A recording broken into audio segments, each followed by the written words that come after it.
hour. When we listen and gain our knowledge and power, we turn to the no bullshit hour. No bullshit.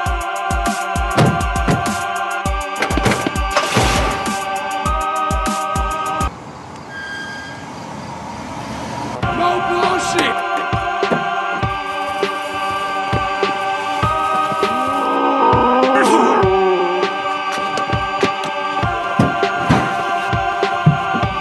No bullshit.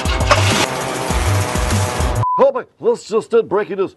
No more bullshit. No more bullshit. No bullshit.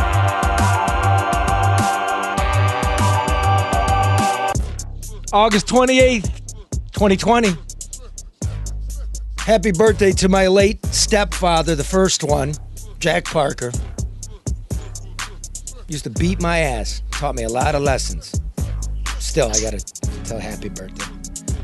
Okay, anyway, it's the No Bullshit News Hour. Remember, if you can't sleep, watch the news. That'll cure insomnia. When you want the news, you're in the right place.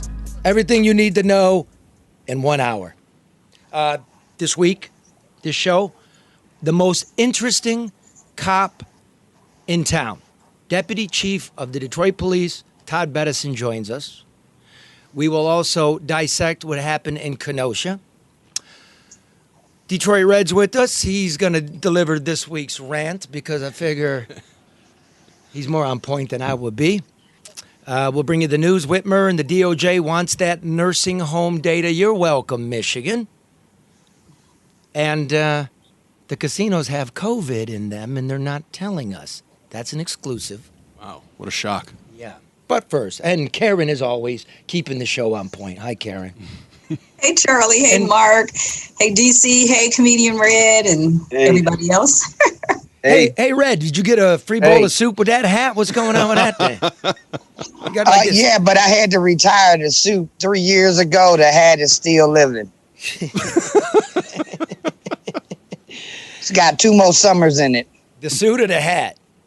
The hat. The suit's been gone. I think a guy on Mac and Bewick is wearing the bottom, and a dude over on Shaner and 7 Miles wearing the top. And you stole that hat off a corpse from Swanson's, didn't you? No, actually, I got it from him before he went to Swanson's. I don't. He was just gravely ill, not dead. DC, I think, remember looking at his cold case. And Yeah. Oh, I forgot the police on here. Damn. Hey, Detroit Reds, you've already told me where you stay at. You right? I know where to find you. And his full government name. I'm moving tomorrow with my extended unemployment. Yeah. He taking his van and moving over to Mack Avenue, right? You used to live in Grosse Pointe. I can't disclose that information right now with the police in here. The liquor store at Mac and Bewick is a green light, so I probably got you. No, I don't mess around over there. They herb is too high. Hey, Deputy Chief, is it true, like up at that liquor store at Mac and Bewick, they got a turret where they got a sharpshooter up in there? Is that true? I don't know anything about that, Charlie. Oh, nobody knows nothing. Listen, I know that after it went green light, that really deterred a lot of stuff because before that, that's been a hot spot in the city of Detroit ever since I can remember, just years and years. But it's calmed down a lot there. It really has. Karen lives just around the corner. I saw the community policing van the other day, and there's still a lot of people that hang out there, but they're just, hanging out. You got Mary, the tiger lady, and the 2 officers were there, and they were just talking to the people that were hanging out, and they stayed there for a minute, and everybody left, and everybody was fine. So. Yeah, the store owner, he likes that. So when it first went green light, folks stopped hanging out there. And then it was a guy who sold CDs, and the store owner was like, yeah, it's okay. So, it's private property. If the owner wants them there and they're not causing any problems or trouble, what's the harm? Well, what's the harm? Copyright infringement, Todd. That's an FBI violation. Who sells bootleg CDs? That's what I'm trying to say. Bootleg? Now that we got federal authorities in here, you could bootleg.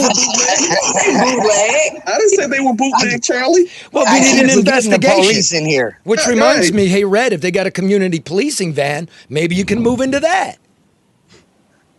Huh. You're right.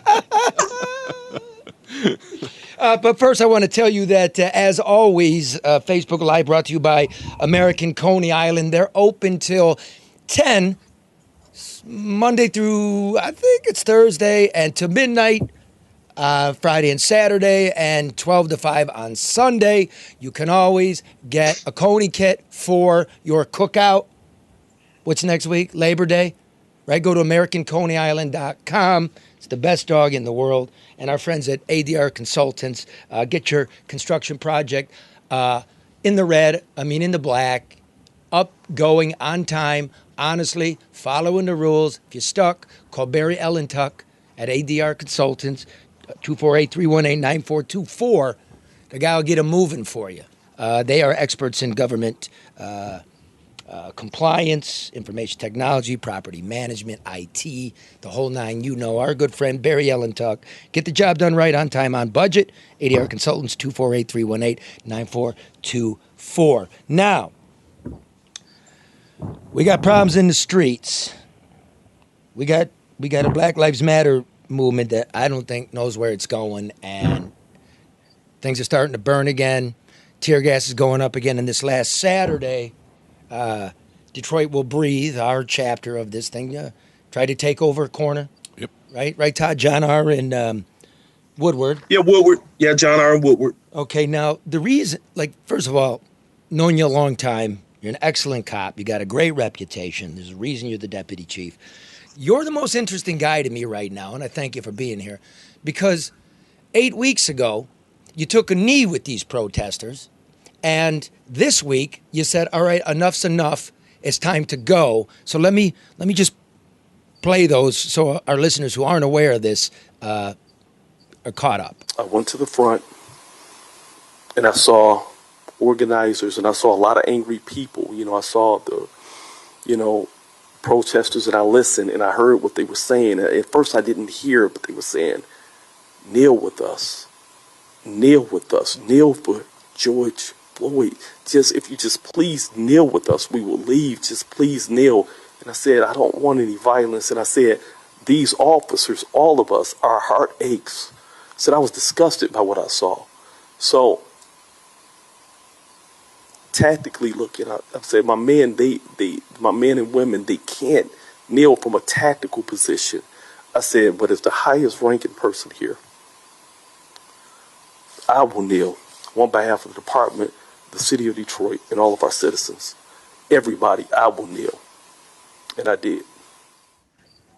And then, about 8 weeks later, I am not going to let any group set up a Seattle zone of lawlessness here in the city of Detroit. To Detroit Will Breathe, you're not welcome. Go.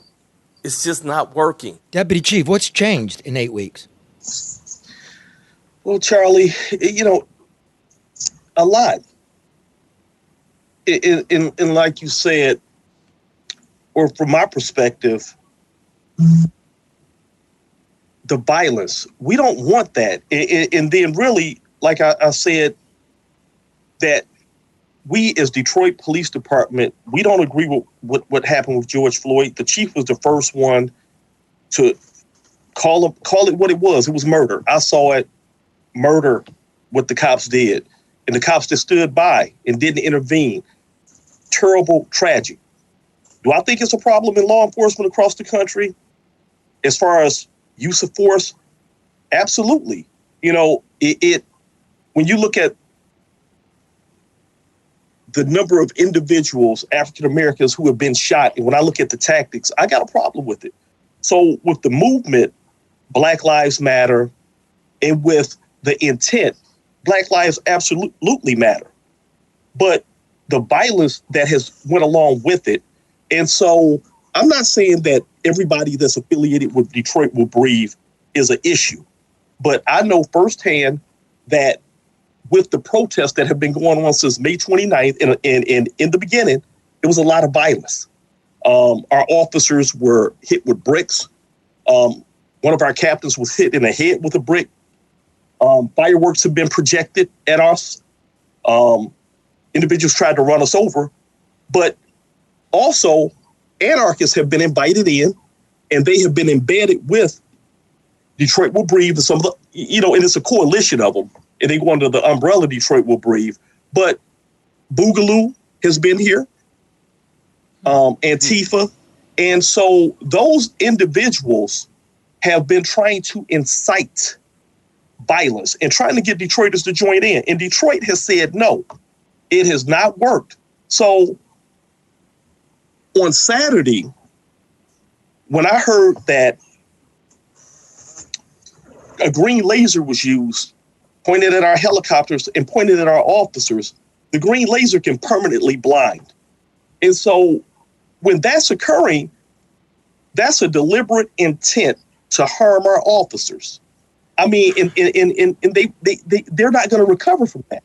So we're all for peaceful protest. You come to the city of Detroit, you want to participate. We get that. We have been doing escorts and protecting the protesters and blocking off traffic because, drunk driver comes down the street or individual come down the street speeding or whatever, it can hit the protesters. So we're there to protect all lives. Aren't you also out there to coax them to go where you want them to go?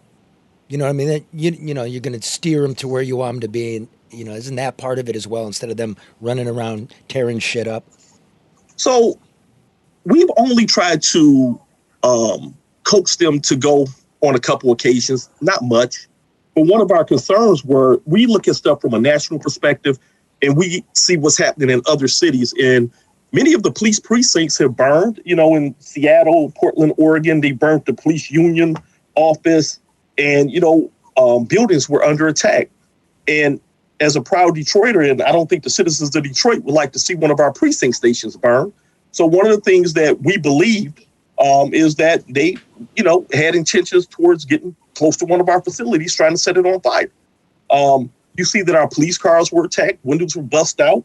So with that being said, we have worked to ensure that our buildings were protected. And also, it's been other incidents where we knew that as the protesters were going down a certain path, that it was another group of citizens who would potentially do harm to the protesters, or it would be a confrontation between two groups. We've talked to the leaders and say, hey, if you continue down this path right here, this is what you will run into. We advise that you go this way.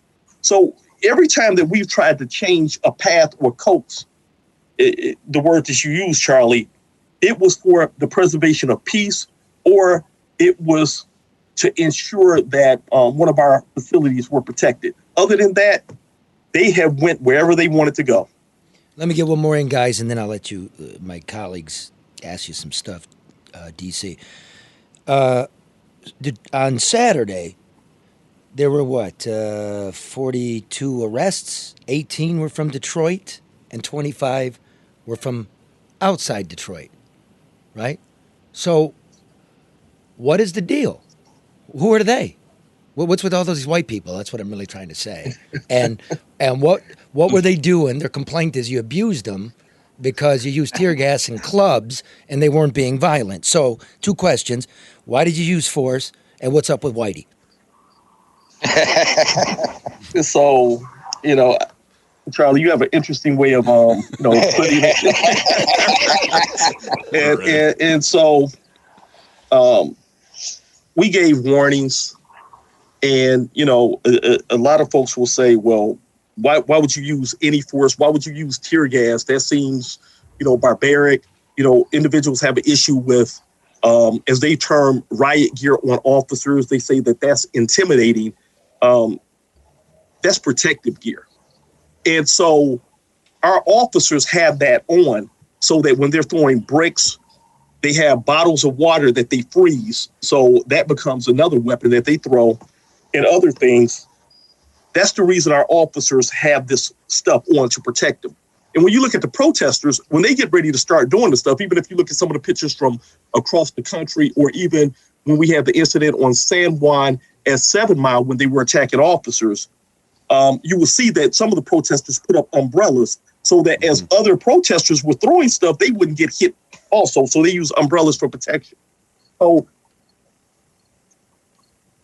with their intention, after they had been given at least 10 warnings of this is an unlawful assembly, you have to disperse, you cannot occupy Woodward and John R. That's not an option. And at that point, some of them left, but it was other ones who chose to stay. And then after the post went out too, that they posted, Detroit will breathe, that they were in fact going to occupy and not leave the location until feds left town. We first deployed smoke. It wasn't tear gas at first, it was smoke.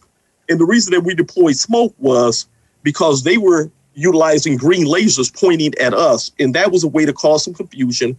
And then ultimately we did use some tear gas and we went in and we made arrests. Now, for individuals, we welcome all who believe that Black Lives Matter. I believe that Black lives have to matter to white people. I believe that. So, I support that. But, in Detroit, when I talk to folks in the neighborhood from the hood and we're having conversations and I'm talking to our young folks, African-American, Black Detroit, many, and I'm not speaking for all the Black Detroit, I'm just saying, but many folks that I talk to and communicate with, what they tell me is, DPD, y'all cool. It ain't y'all who giving us up, giving us all these tickets, jacking us around. It's in the suburbs. So why is Detroit not breathe concentrating in the suburbs? Why aren't they going out to, Shelby Township? Why are they just concentrating and messing with DPD? Because you're not the issue. So that's my question. And then you have all the folks coming from, like if I look at the sheet right here, with the arrests, total of 16 Detroiters were locked up, 27 others. So we got one from Dearborn, one from Rochester Hills, one from Hamtramck, Beverly Hills, Clinton Township 2, Sterling Heights, Waterford, Ann Arbor, East Lansing, Chesterfield, Livonia, Shelby Township, Lincoln Park. Don't they got enough problems in Shelby Township? Yeah. Taylor was here. Allen Park was here. Warren was here. California was here. Hey, our African Americans has got a lot of issues going on in your city with the way that some of the folks out there treat us, especially in the courts, because you already know if you go to the courtrooms and you look in the courts, a lot of the folks, we might not represent a large population of those cities, but in courts, we get a whole lot of tickets. So that's where the fight is. But they're constantly coming to the city of Detroit, and that's my issue. But Detroit is the hub of this area. They have been to, I think they did go to Shelby for one time. I mean, you're right. It's very concentrated in Detroit, but that's the hub, and that's where Detroit will start. So I kind of understand that. I wanted to ask you, do you regret taking the knee with them early on? No, not at all. I took the knee. You got criticized for it. I don't regret taking the knee. I took the knee for Black Lives Matter. I took the lead for George Floyd for what happened. What happened to him was wrong. DC, let me ask you this. I mean, do you feel like, I certainly don't trivialize anybody's right, whether it's to protest or disagree or speak up or speak out. But I kind of feel like, and wondering if you do the same, that this is getting lost. I mean, it's getting, people, Charlie talked to a guy who was asking where was 6 Mile, and he was standing on the corner of McNichols. I mean, he didn't know where he was. There was a young lady that was interviewed on one of the local stations, and she couldn't say why she was out there. So I feel like it's becoming diluted, and people are not real clear on what is happening and what is a process for true change or what they're trying to change. Yeah, Karen, I think you summarized it well. Because everybody is trying to do their own thing, and that right there is a lot of different groups under one umbrella, and it's a lot of different demands, and is various different activist groups who have various demands, and the whole country is speaking, and I do feel that the message does get diluted. But one thing that's a common theme that we've seen across the country is with many of the anarchists and many of the individuals who want to cause violence, their tactics are pretty much the same because, we look at what's occurring in other parts of the country where they utilize fireworks, they utilize different things to actually get the violence started. So many of their tactics that are used in other places are being used here in the city of Detroit. Do you feel like maybe DPD is paying for the sins of Minneapolis, Atlanta, and some of the bad killings? Pardon me, what did you say? Do you feel that maybe DPD is paying for the sins of other departments that had bad incidents? I think that it needs to be standardized as far as use of force. You have roughly 14,000 police departments across the country, approximately, and each one of them has a different chief of police, and they have different rules. The Detroit Police Department went through a consent decree, and we were in that consent decree for approximately 12 years. And we have come a long way. And, we were sued by the Department of Justice. And as a result of that process, we looked at best practices, and our policies are really some of the best now. And we have adopted them, and under the leadership of Chief Craig, when he got here, we basically were out of the consent decree. We're in compliance within 1 year. But under that leadership, we have best practices, best standards, and many departments could learn. And we have very, very restrictive uses of force policies. And one of the things also, we have body cameras for all of our officers. A lot of departments don't even have body cameras. And we know in this day and age, everybody wants to see what happened. And our body camera technology is so good that it even syncs with our in-car video. So we have some of the best. And if you notice that in many other places, police departments don't have body camera footage. So I feel like it should be standardized. Sorry, DC. In that time, since Detroit came out of that consent decree, which is about the time we came out of bankruptcy, right? Use of force complaints against the Detroit police have dropped about 60%. So that's a good thing. On the other hand, arrests have gone down 40%. So have we seen a slowdown in policing by the Detroit Police Department? And that's why nobody has a beef, because they never see them or never get ticketed, like Red. Red's always the guy getting ticketed. Too much. Charlie, during my 26 years on the department, I've got the chance to see a lot. So I know how it was before the consent decree and how it is now. And one of the things that used to occur that will turn a community completely against you is where you have a hot spot, because, through CompStat, we look at crimes, we see where the hot spots are. And typically a lot of departments will say, okay, let's go put a blanket over that neighborhood. We're going to send in traffic enforcement. We're going to send in gang squad. We're going to send all this stuff in. And without being thoughtful, you just hammer everybody in the neighborhood. We don't do that now. It's more about having the intelligence, getting in the neighborhood, arresting the person, the right people in the neighborhood that's terrorizing the neighborhood. Then the neighborhood will support you. They'll say, thank you, DPD. They will support. But if you just go in because you're having a crime uptick and just blanket everybody with tickets, arrest everybody, overcriminalize, stop anything moving, that becomes the problem. So we're not doing that. We're more specific in getting the right person. So as we see crime go down, you can have high numbers of arrests and not be effective. And so crime's through the roof. Murders through the roof. Shootings are through the roof. Yeah. So that, you're right. Absolutely. So right now, our non-fatal shootings are up 50%. Wow. And also if I look at it right here, to be specific, non-fatal shootings are up 56%. 56? Homicides, we have an uptick of 22%. But what you're seeing is an uptick in violence across the country in our major cities. The pandemic. That has been a major issue. Also, with the protesters. This is another thing. It really, really, we've been managing. However, when I have to deploy officers from various parts of the city to handle protesters day in, day out, that is that does have an impact on our ability within the neighborhoods. You know, it's does. like to watch these Resources. watch these people walking around carrying on. Mrs. Jones doesn't get a cop, is what you're saying.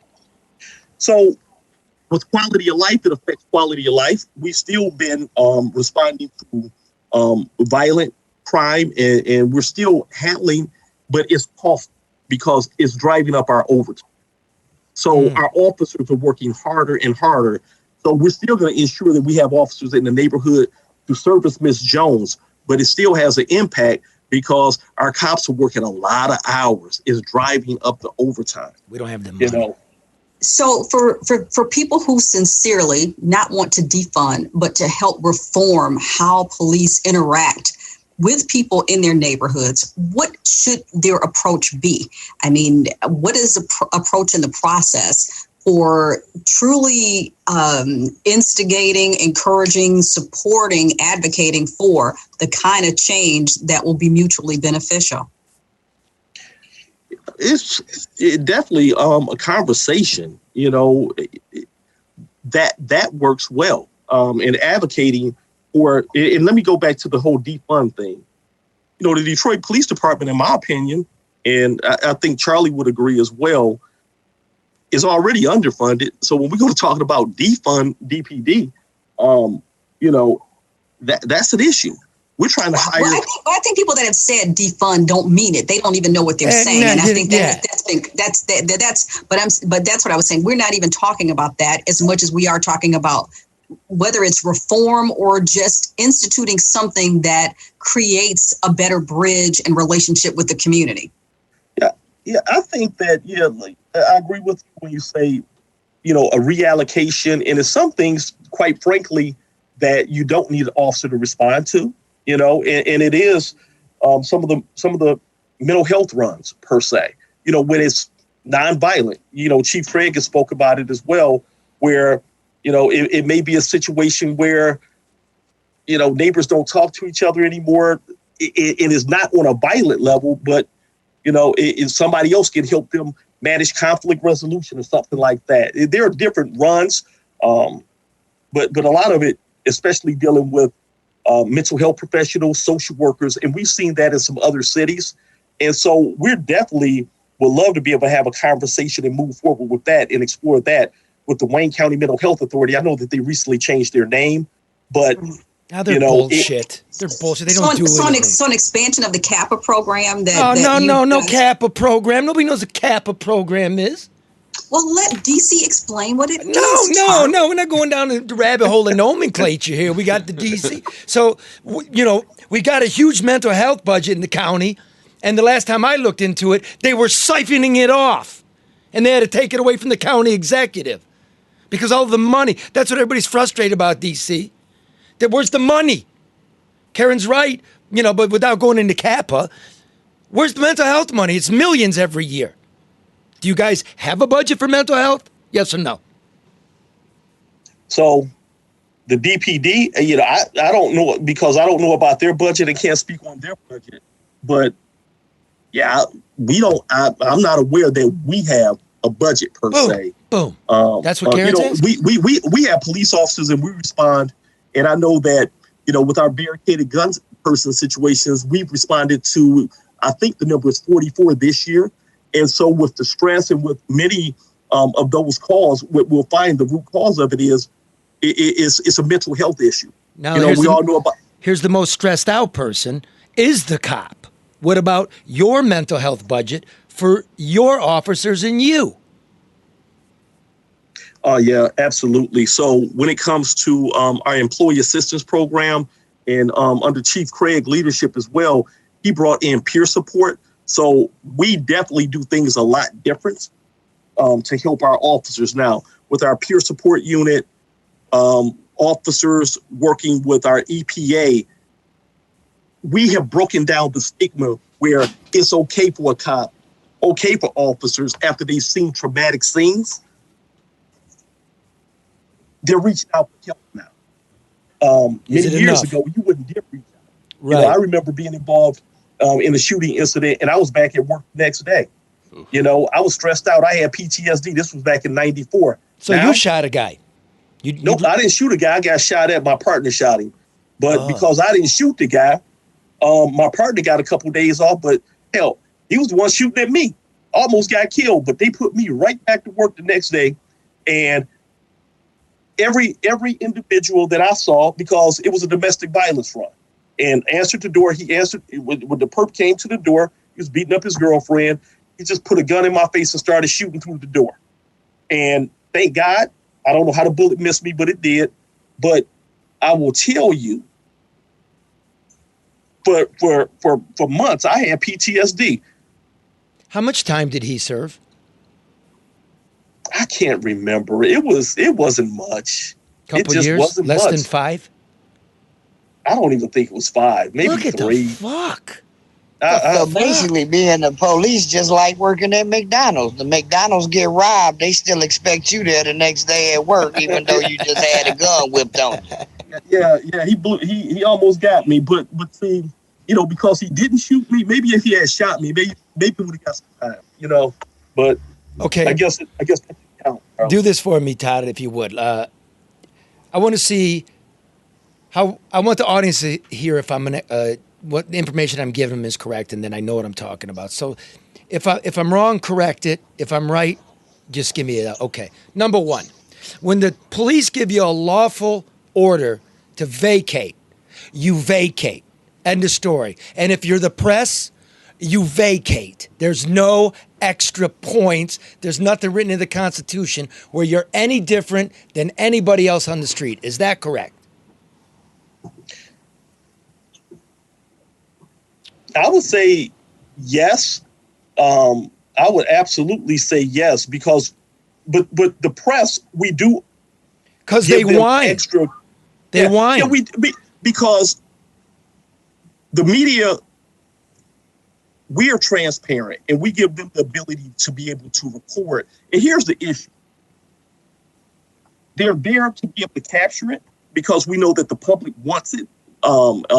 And we're not trying to hide anything, but it's unfair to officers that if you're embedded in the middle and after we've given the warnings and an officer has, you know, it can be a dangerous situation if a media person, or we've heard a lot about legal advisors with them being right in the middle while officers are being attacked with all types of things. As they try to figure out who's who, like grab an individual, oh, I'm with the media. Oh, they go to grab somebody else. I'm a legal observer. At that point, as they're in motion, it's very difficult to differentiate. So I've done a ton of these, and I've been in war zones, and if that's part of that's what you get paid for. So stop whining, you know, unless they're picking you out for abuse. Number 2, Todd. Yep. Black Lives Matter and all these Antifa groups and whatever that are here are complaining about Operation Legend, in which the feds have dropped in federal agents.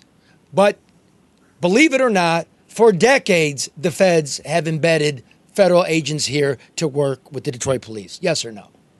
Yes. Okay. 3. My wife doesn't even... Go ahead. And can I just provide a little bit more clarity so folks understand? Yeah. So the mayor and the chief, we didn't accept Homeland Security agents. It was the Homeland Security agents in Portland and Seattle that dealt with protesters. We have always worked with the FBI. We have always worked with the ATF to help us with firearms. We have always worked with the DEA to help us with drug issues, violent drug gangs. What we talked about, the uptick in violence with, you know, individuals getting shot, killed, and from the community, nobody has stopped calling 911. The citizens are still calling us who live in the neighborhoods saying, hey, I got a drug house next to me. Hey, it's a violent street gang. They're still calling us and they're still expecting DPD to respond and handle that. So the community, when I talk to them, they say, if you give some more DEA agents in here to help with these drug houses, absolutely, we want them. If you're going to have somebody deal with these violent drug gangs, absolutely, we want them. But the community has said, we do not want anybody from the feds dealing with the protesters. The mayor and the chief has said, absolutely not. We don't want folks from Homeland Security to help us with protesters. And we never even brought in the National Guard. We refuse the National Guard. It has been DPD dealing with protesters because we know our rules and policies. Other entities have different rules as far as rules of engagement, different uses of force policies. We know our own. We can better manage that. If you have more weekends like last weekend, would that change your opinion on having, say, Homeland Security in so you can get back to policing? We're not going to invite Homeland Security in to help us with protesters. That's an absolutely, non-issue. We don't want it. So the answer is no to that. We're still policing, but our men and women have not engaged in a term what we call depolicing. Just last week, they still took over 100 guns off the street. Illegal guns through various traffic stops, various interactions with citizens, because we know that with the pandemic, with the stimulus money that came out, we see that gun sales went through the roof around the country. So folks are armed up buying guns, but a lot of people are carrying guns illegally. Now, we're going to let you go because we're going to get into the next one here. But speaking of guns, that's, like I said, I've been Baltimore, Ferguson, Detroit, you name it, I've been there. Guns are now in play. So, answer me this one if you would, sir. When a person has a long arm, a rifle, and it's open, are you allowed to ask for ID about the person's age, or are you allowed to ask about the registration of this weapon? What is... No. Open carry. Yep, we're not. Told you. Explain it. Nope. With the Michigan state law, citizens have the right to open carry. So we have sent out various memos and trained our officers not to interfere with a person's Second Amendment right to bear arms, open carry. But the issue comes in play when it's concealed. So you have to have a concealed pistols license to be able to carry a concealed weapon. But when somebody is performing their Second Amendment or, taking advantage of that, we're not allowed to stop them, ask them questions regarding their long gun or whatever. And it causes concern in the community because not everybody knows.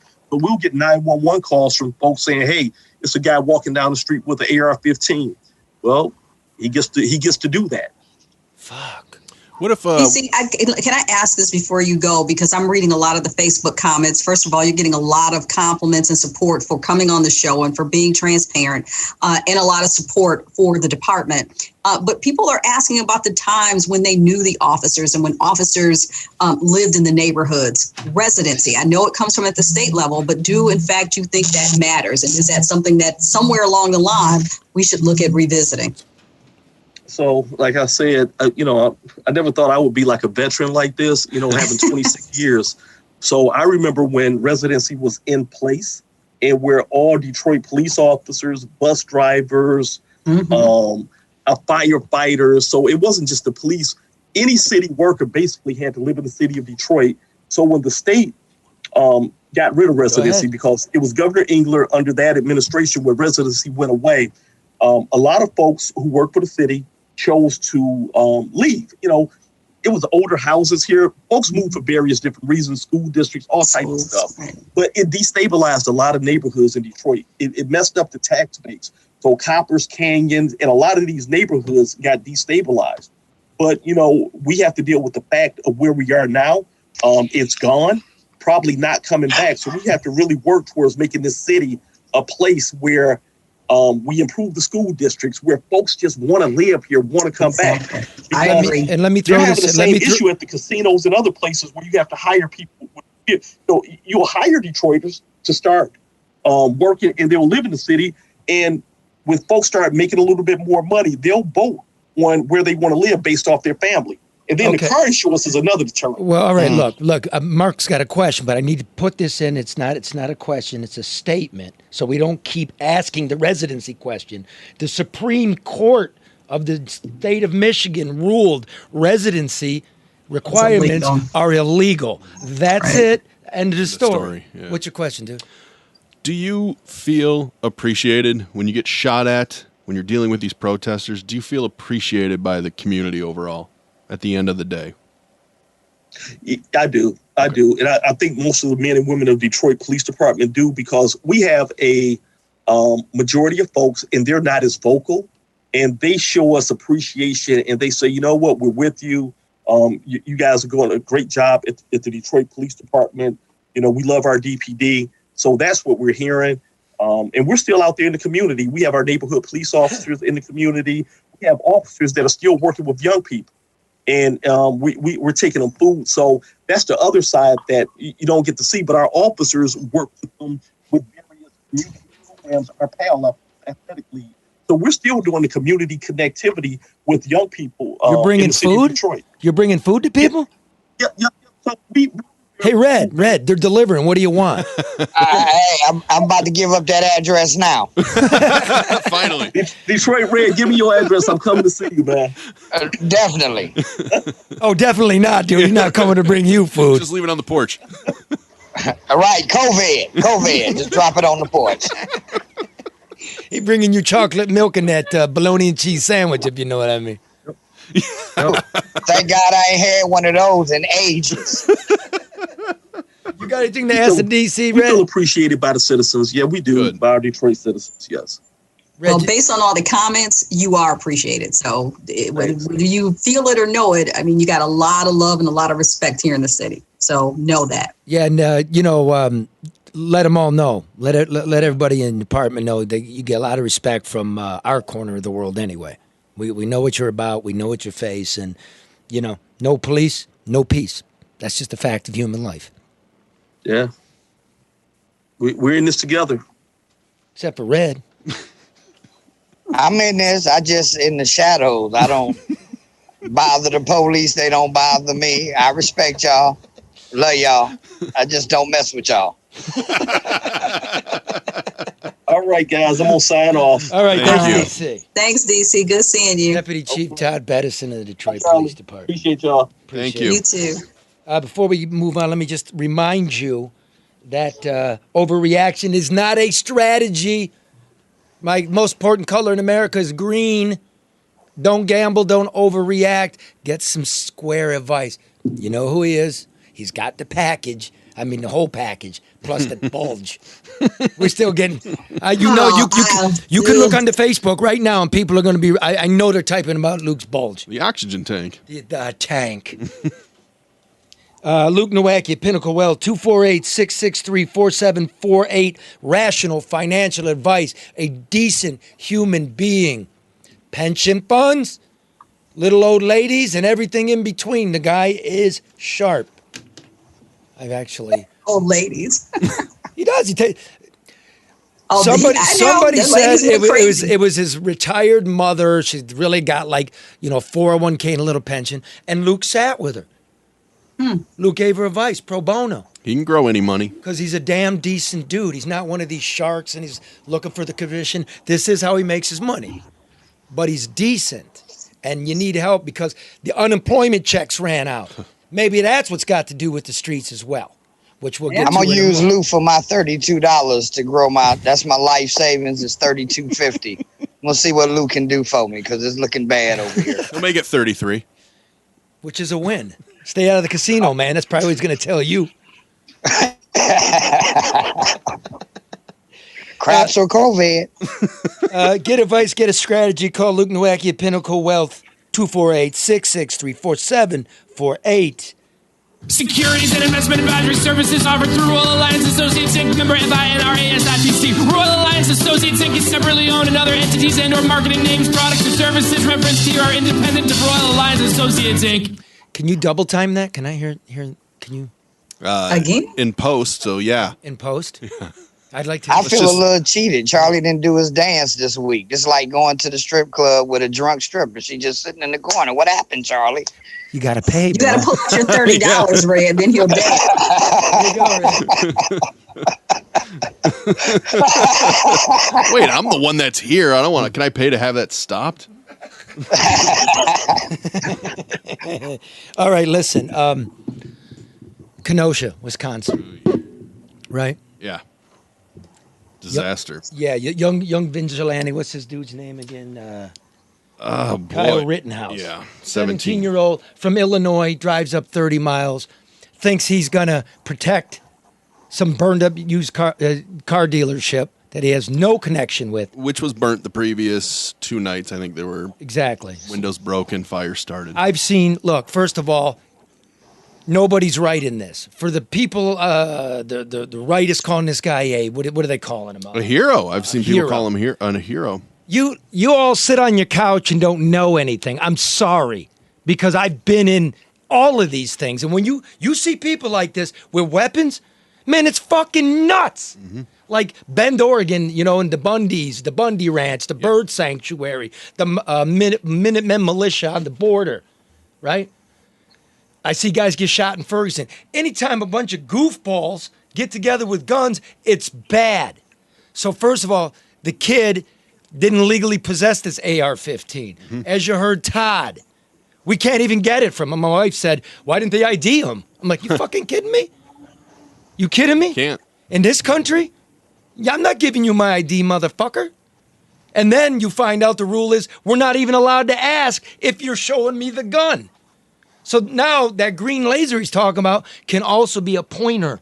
This shit's getting bad. So, kid, stay the fuck home. I'd have more respect for you if it was your own community and your own car dealership that the guy asked you to look out for. And frankly, if you have a business, you hire security. Yes. Not 18, 19-year-old hut. No, it's nuts. There's been a lot of Monday morning quarterbacking on this in the shooting because he killed 2 people. But for me, it begins and ends when the police rolled up to him and his buddies in front of that dealership and said, go home. There's a curfew. It began when his mother took him down there. That's where it starts. But that's bad. I think she should be looking at some type of repercussions behind that, too. But I'm saying, why would a mother in her right mind? I mean, let's take it a step back. I mean, that has to be part of the equation. Wait a minute. This is what I don't like, which is we all sit around and dissect this lives, right? And it becomes infotainment, and nobody's actually got the real information. And what's wrong with that? Well, Michael Brown's dad and all that. We keep going. Right. Let me just say the other part of this is the 2 that died and the 1 that was shot. Mm-hmm. Okay. Here's what the New York Times did. They have something called a visual investigations unit. When I was there, we didn't have a visual investigations unit, right? Well, they get rid of reporters for the visual investigation unit? They got reporters looking at video now. Yeah. Like your forensic analysts. That's what they did. So on the left, they're calling these people martyrs. Martyrs? Because the New York Times took all video, hours of it, and then they dissected it.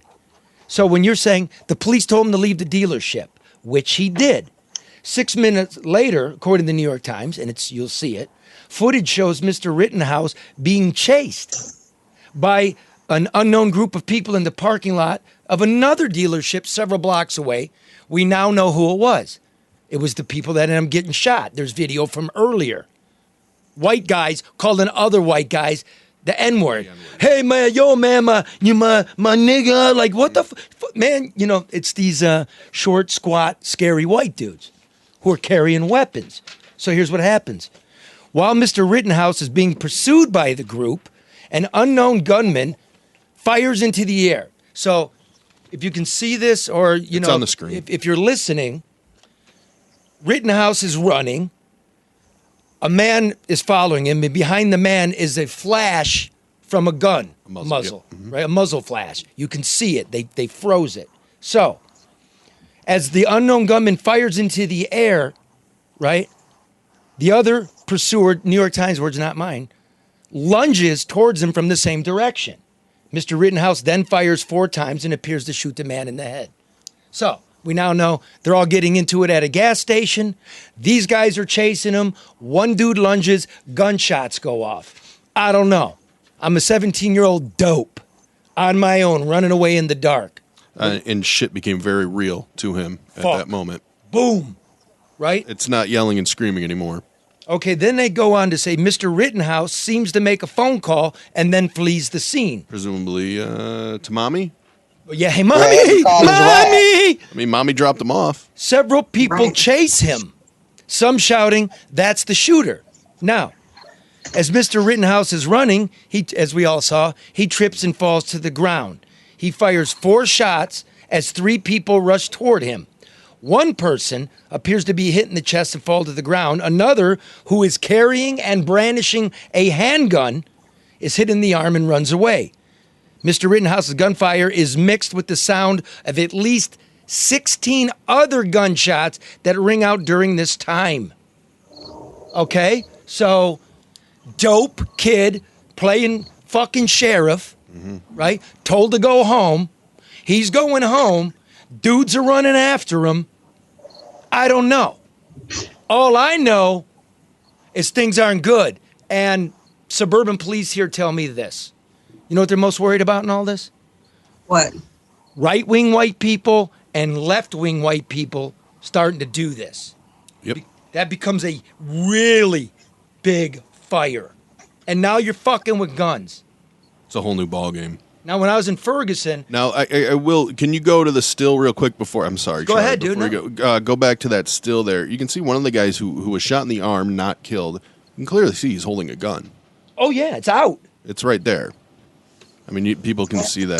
But does this not feed into a little bit of what we were talking about people participating and being in the middle of something that they are intrigued by, know very little about, and have nothing that really resonates with the reality of what they say they're participating in? I mean, this is kind of like a real life version of B-Rad on Malibu's Most Wanted. Yeah. That's what this is emerging as. And most of those people just come armed with a cell phone camera, though. And like Charlie said, that's part of it too. You bring guns, whole new game. We had the cameras are accepted now because just a few years ago in Ferguson, we got attacked for having a camera. Now it's a fucking show. Now the country's on high boil, and it's not a joke. It's the guns that I don't want to get into. They're martyrs. No, actually, one is a child fucking rapist, and one beats his wife, and the other one has gun convictions. No, these aren't like the 1960s Berkeley University marching with the Black Panthers. Oh, and by the way, what did those white people's participation get us in the long run? Nothing. They're the old people where nothing changed and they got rich and we all got nothing. Now what do you got? I told you. Nothing. I told you working class white people got nothing. They're looking for something to do for a minute. They're pissed the money ran out. Focus! Yes, Black Lives Matter. And if we can get it straightened out for Black lives, then probably all of our lives are going to be straightened out, if you know what I mean. Lots of white people died at the hands of police. If we can fix it where Black people don't, it's going to be fixed for white people. I refuse. I'm not going to war. The problem is everybody thinks their side is right. And there are no more of us in the middle. You don't see us. I do think Kyle Rittenhouse, this whole situation would have been avoided if he didn't show up. Okay, but if not him, the next one. The next one. And what did Todd tell you? They're pointing lasers at us. And this, remember what Skip Mongo said a few months ago on this program. When the shit goes off, it ain't going to be like 1967. Those were not at all. 30-06s and 38 specials. These are AR-15s. You can stand your ground, and you're allowed to walk around with it. And, man, when I was in Oregon, the Idaho militia came. And the other militia didn't want that militia, right? And they all had the big fucking guns. You know what they did? They all went to town. Like a couple hundred. I mean, they looked like commandos. And they surrounded the sheriff's office. I would much rather have police do the policing than a 17-year-old from out of state. Yeah, dude, stop it. It's nuts. Or a 40-year-old that's been sitting in his basement drinking Miller High Life and just getting angry about his life in the basement drinking Miller High Life decides to pull out his massive online gun collection. Yeah. Yep. It solves nothing. It creates new problems. So, I don't want to run too long today because I promised everybody. How far are we in here? We're okay. We're going long, but we're okay. Okay. We can move on to red. Okay, so let's move on to Red, and then after Red, we'll bring you a message from our good friends at Hall Financial, and then bring you the news that you need, the stuff we're doing that is the news. This is Red. Earlier, rant. What do we need to know about this, Red? You want to set up your own clip? This sure. This is weird. This is weird. Red's introducing Red pre-recorded, which we decided to not do This is before the the new show. age of Yeah, we're like, technology, look, Mike boy. and I are talking like, let's do And showbiz. somebody's asking who's Red. So let's let them know who Red is. It's the guy with the cheap hat right there in the screen. And if you don't know, hey, Red, who are you? Local stand-up comedian and social commentator, shit talker. And are you a black man, or are you using a voice and you're really white and you're going to pull a trick on us later? Oh, no, the trick was pulled on me when I was born from a white and a black parent. So, no, I'm mixed. And then you got adopted, but no one ever told you, like, one of your parents was white, right? Yeah. Both my parents were black. I was adopted at 6 months. The parents that had me, too young, interracial couple in the 70s, wasn't happening. So I was adopted by 2 black parents and didn't find out I was mixed until I was 24 because I was raised with 2 black parents. So this is they like didn't know nothing about being white. This is like Steve Martin in The Jerk. You weigh up and you're like, you mean I'm going to stay this color? If he's 50, if he is biracial, I mean, we go to 3% rule. He's black. Yeah. All day. Well, I know you are, Karen. Your father's Arabic. Your mother's black. I'm triracial. Red, what about you, Mark? I'm as white as they come. Yeah, but you're narcoleptic, right? Yeah, that Don't too. say Yeah. that, Mark. What? Don't say they're white as their con. Don't say that. French, Swiss, Belgian. What I mean, you can't get more European than that, Karen. Scandinavian. I didn't choose it. Those are Vikings, man. Exactly. What happened to you? What's about me? I thought we were setting up Red's piece. We are. So, but just the point Oh, I'm is, like, sorry. Go ahead, Red. Look, race is cool to talk about if you love each other and you're respectful. You don't gotta be afraid. And we need to talk about it. We need to talk about it. We need to talk it more. Yes. Talk about it more. We need to talk about it honestly. So, Red, my apologies. Take it away. Not a problem at all. Basically, the video is me doing a rant because I've just gotten so tired of the narrative and the message of what really needs to be going on for justice and equality is being construed by outsiders in every major city coming from other places to pick up the message and misconstrue it. And I think BLM and all the other groups. You're going to say this in the piece, Red. You're going to, and it's going to be. It's a video with me, mad as hell, talking shit about the bullshit going on. There you go. The trap is set. Y'all better realize what the fuck is the next phase of this. The next phase is now they gonna have us in the streets, civilian on civilian, giving these motherfuckers legitimate right to shoot and kill over property. First of all, it's no motherfucking law on the book that condone the murdering or killing to protect property. That's against the law. Let's it's not. fucking cover that.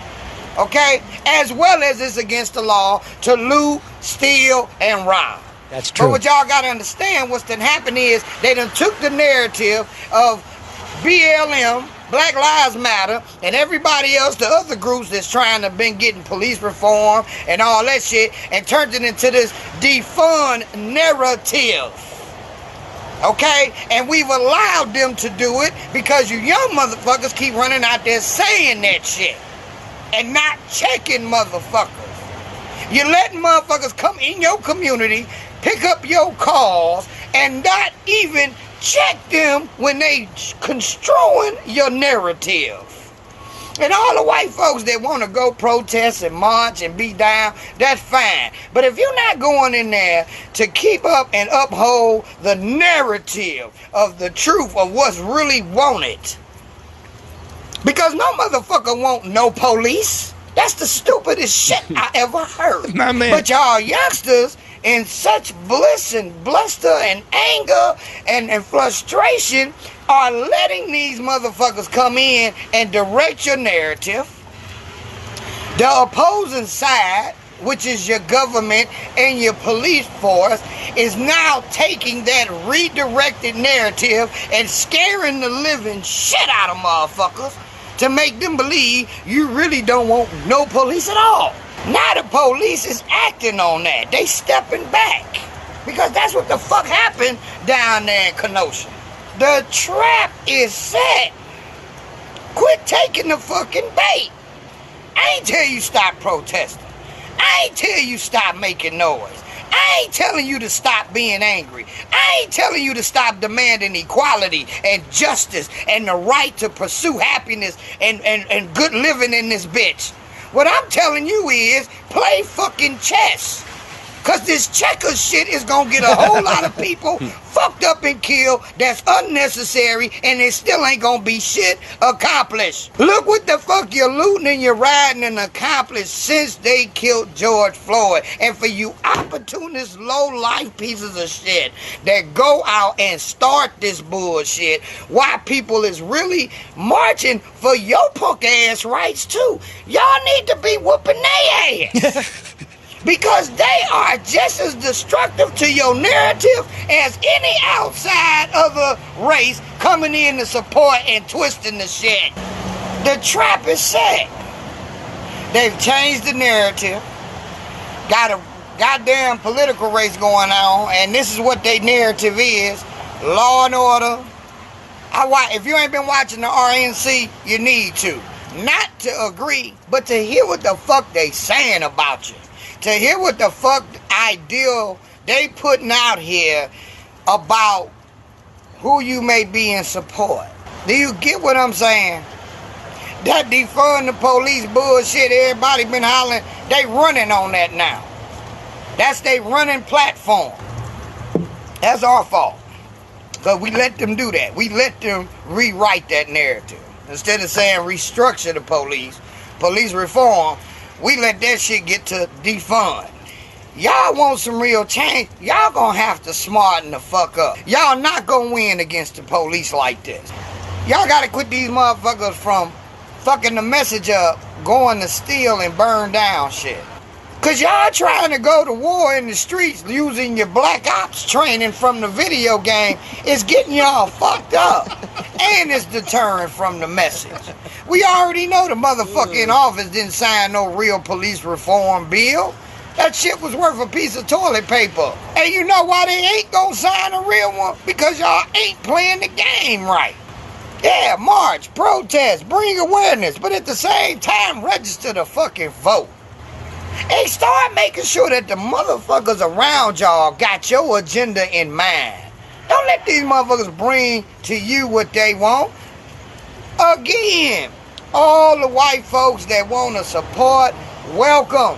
But if you're not coming with the agenda that I want, and you coming and trying to tell me what I should be asking for, even though I done walked these roads and these paths, even though I done lived through this bullshit, then you're not here to support me. You're here to cause disruption. And that's what they keep leaving out the motherfucking news. A whole lot of this shit that's been going on with these protests, and right, it's not just young black folks, it's white folks too. In a lot of cases, they the ones that initiating the shit. The trap is set. The trap is set. They got us so tied up into our emotions and feelings, we not thinking. The trap is set. Well done. Don't take the bait. Well said. Red's Rant's brought to you by Hall Financial, who wants you to know that rates are at an all-time low. That's not a trap. That's not bait. That is a fact. And that's why so many people are refinancing. If you're on the market for that new home, remember, Hall Financial Services is faster than the business. Want to refi? You want to get a mortgage? They do it the quickest. That's why they got over 2,000 5-star reviews. And remember, appraisals can be done outside the home. No COVID traipsing in the house.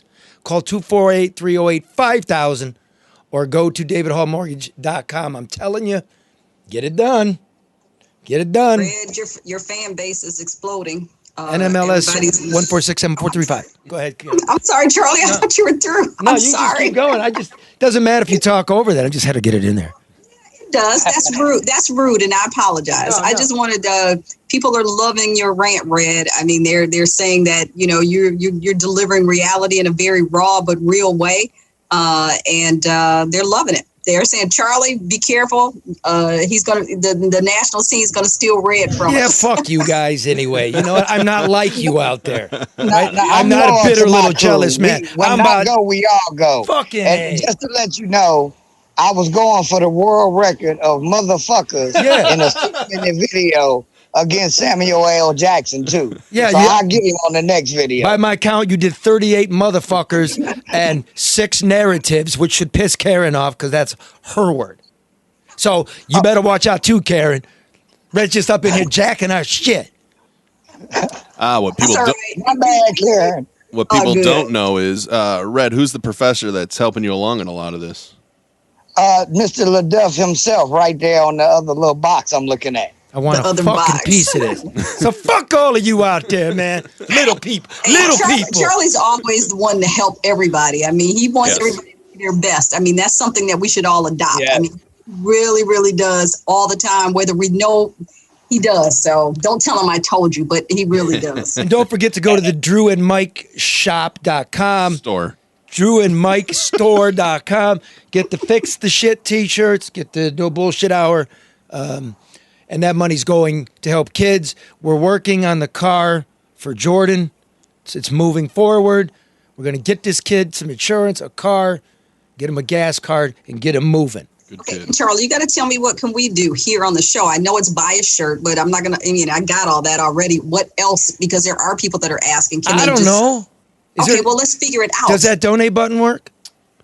No. No, we got a Big- donate I'm, button. I'm working on it. Donate button. Yeah, we got a donate button. Press it a lot. Nothing'll happen. Not But going to do shit. I used to do Well, that. I got my contribution. I want to help, so I'm going to make that. When I was working at the New York Times, I got hauled into the fucking executive editor's office over my message on my machine. Hi, you've reached Charlie LeDuff at the New York Times. If you'd like to press 1, please do so. If you'd like to press 2, please do so. Otherwise, leave a message. well, that's not professional. That's not professional. I'm like, Molesters out there. fucking relax. Oh God. And you have other things to worry about? Yeah. Yeah. You can just do like me and tell people don't leave a message because I don't listen to them. Yeah, you don't, do you? No. No, I do not. Where's my shit? Like, what are we doing? Okay, yeah. Here's the news. You're welcome. You're welcome, Michigan. The Department of Justice has asked for the COVID-19 nursing home data from Governor Whitmer. Yes. Let me read you what the letter says. Here's what they want. The Office of Civil Rights is evaluating whether to open an investigation of institutions, quote, providing skilled nursing, intermediate or long-term care, or custodial or residential care that are owned, operated, or managed by, or provide services on behalf of a political subdivision of Michigan. That would be public nursing homes. They want the number of public nursing home residents, employees, other staff, guests, and visitors who contracted COVID-19, regardless of where they contracted it. The number of nursing home residents and staff, etc., who died, not only at the nursing home, but someplace else. All state-issued guidance, directives, data, science, want all that. Any conversations you might have had with other governors, how you came up with the idea, the number of persons who are admitted to these facilities. So, Whitmer answers with Cuomo of New York, who she copied, and they said this. This is nothing more than a transparent politicization of the Department of Justice in the middle of a Republican National Convention. It's no coincidence. The moment the Trump administration is caught weakening the CDC's COVID-19 testing guidelines to artificially lower the number of positive cases, they launched this nakedly partisan deflection. At least 14 states, including Kentucky, Utah, and Arizona, have issued similar nursing home guidance, all based on federal guidelines, and yet the 4 states listed in the DOJ's request have a Democratic governor. DOJ should send a letter to CMS and CDC since the state advisories were modeled after their guidance. Yeah, maybe it is political, but here's the thing. Who gives a fuck? I'm not political.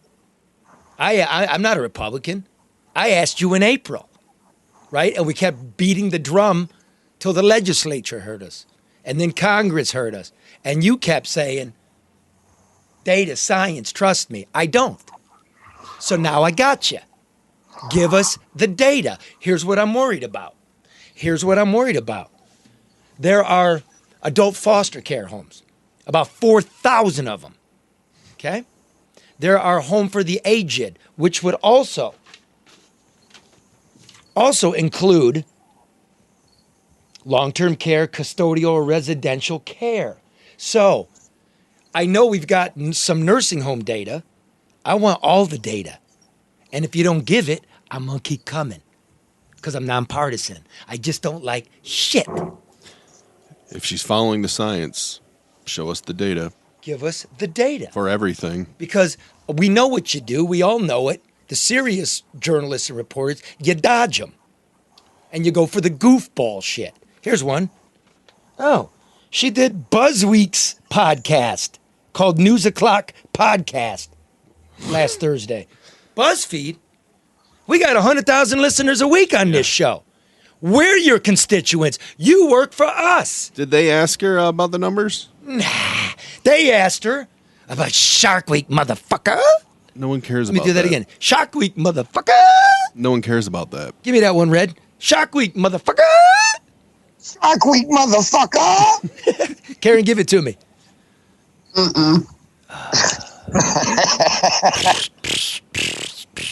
Karen, at least say it like she did, where she just mouthed it. Yeah, do it. Shark Week. I can't, no, I can't even stoop that low. Can't you go mother effer? Shark Week. Come on mother down here effer. with me, Karen. It's fun. Red is my spokesperson, so Red, can you do that for me? Okay. Did they ask her anything of substance that you know of? Does BuzzFeed ask anybody anything of substance? Yeah, BuzzFeed. BuzzFeed wanted to know what Shark Week motherfucker was. We all thought it was Discovery. Shark Week. That's funny. That has been forgotten in this whole thing. It's such a stupid phrase, and no one even understands why she was saying it or what it meant. Here's what she said to the podcast, that she once had a debate coach who told her to put a smiley face at the top of her paper when at the podium because, quote, the happy warrior wins. But Gretch corrects that and says, where women used to be demure, now if a woman is talking about menstruation, she might say, well, it's Shark Week, motherfucker. Right? It's funny, and it's about women's empowerment, and it makes me smile. So I would write, it's Shark Week on top of my paper. Karen? No, that's what it. Karen, you have a vagina. Do you write Shark Week, motherfucker, on your papers? No, I don't write it. I don't say it, and that makes absolutely no sense at all. I've been married a long time, and I've never heard my wife bust out when it's that time of the month and say, "It's Shark Week, motherfucker." Yeah, I don't know. That makes no sense, Charlie. It doesn't. I mean, not in any vernacular, not in any. It makes no sense. Well, my wife's, when it's that time of the month, it grows teeth, but we don't call it a shark. No, that's actually a horror picture, Charles. Let me tell you this. When you're talking about leadership as a woman, you don't use any aspect of your womanhood as an excuse or reason why you can't or won't do anything. Oh, stop bullying me. She's a governor. Like, how do you? I mean, this isn't gym class in 8th grade. I mean, come on. Oh my God, it's stupid. So there it is, Governor. You can suspend democracy.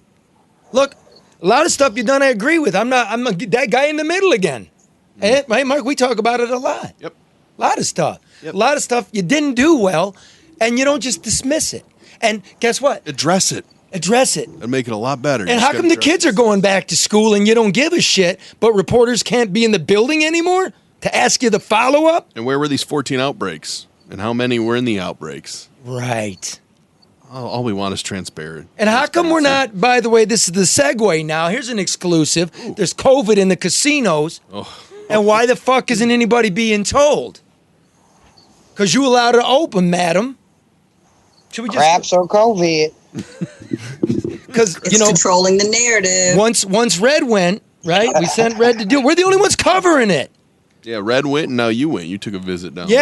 At the Motor City Casino, Red, The COVID check, right, is pretty much a turn your head and cough, right? I get there, and I say, the guy puts the laser on me, and he says, I go, what's the temperature? And he goes, I can't tell you.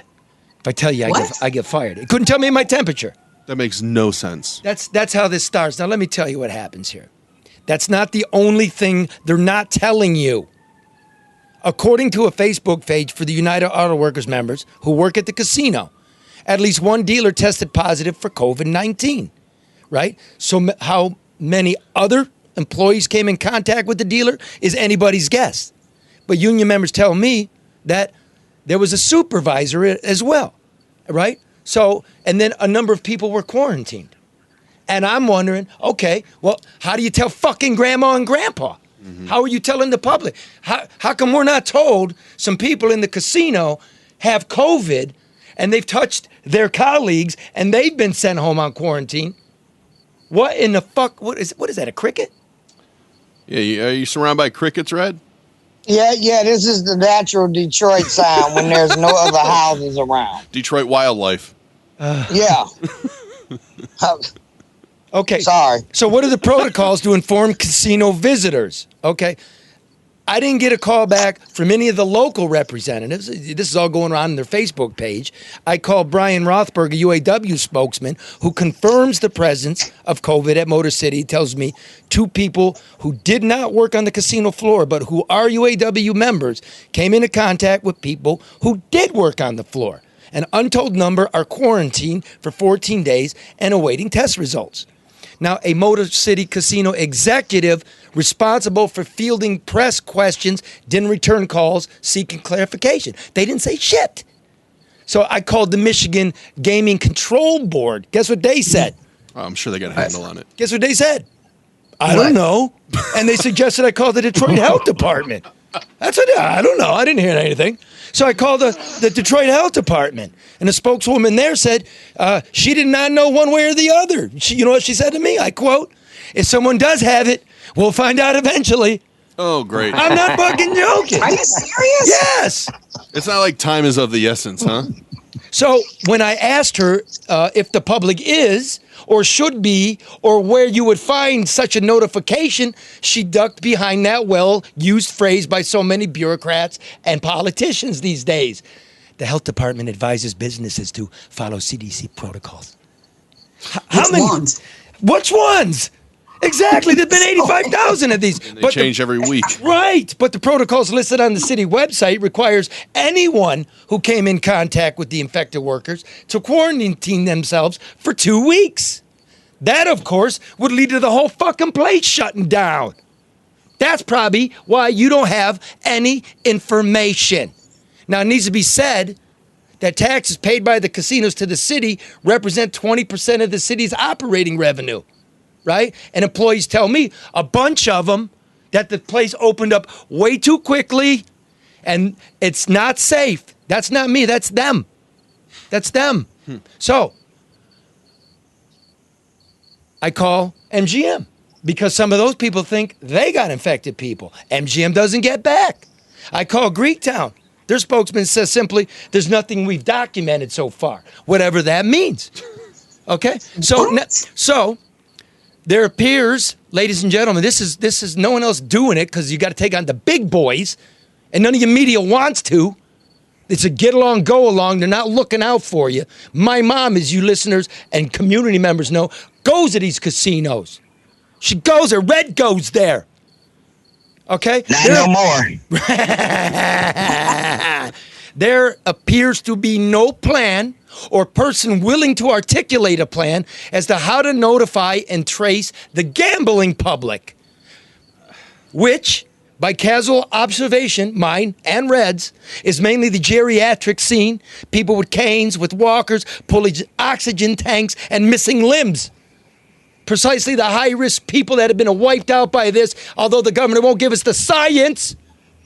Where's the science? Where's anything? So when I went on a recent evening, masks were worn around the chin and below the nose. The 6-foot rule seemed to be more a suggestion than a rule. I even went like this between 2 ladies and bumped over my elbows. This is how far they were sitting, just like this, because, I'm a reporter. Garbage cans were overflowing. Did you notice that, Red?